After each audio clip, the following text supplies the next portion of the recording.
కొన్ని వేల సంవత్సరాల క్రితం సాక్షాత్తు పాండవుల చేత నిర్మించబడిన దేవాలయం ఇది. కొండ మీద జలపాతాల మధ్య ప్రశాంతమైన వాతావరణంలో అమ్మవారు కొలువై ఉన్నారు. పురాణాల ప్రకారం పాండవులు అరణ్యవాసంలో ఉన్నప్పుడు ఈ ఆలయాన్ని నిర్మించారట.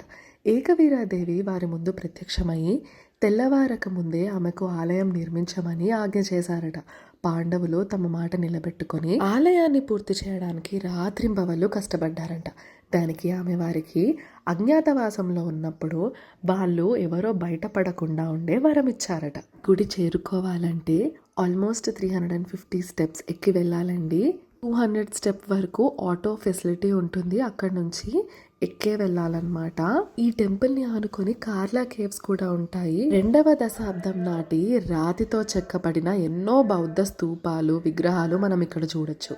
ఈ టెంపుల్ లోనావ్లాలో ఉన్న ఏకవీర మాయి టెంపుల్. అమ్మవారి దర్శనానికి ఎక్కడెక్కడి నుంచో వస్తారండి. చాలా చాలా బ్యూటిఫుల్గా ఉంటుంది. లోనావ్లాకి వెళ్తే మాత్రం ఈ టెంపుల్ వాళ్ళు విజిటింగ్ ప్లేసెస్ లిస్ట్లో ఉండదు, కానీ మీరు ఎస్పెషల్గా అడిగి మరీ వెళ్ళండి, అస్సలు మిస్ అవ్వకండి. లోనావ్లా కంప్లీట్ ఐటినరీ మన పేజ్లో షేర్ చేస్తాను, మిస్ అవ్వకుండా చూడండి. ఇలాంటి అమేజింగ్ కంటెంట్ అండ్ వీడియోస్ కోసం ఫాలో ప్రత్యాస్ వరల్డ్.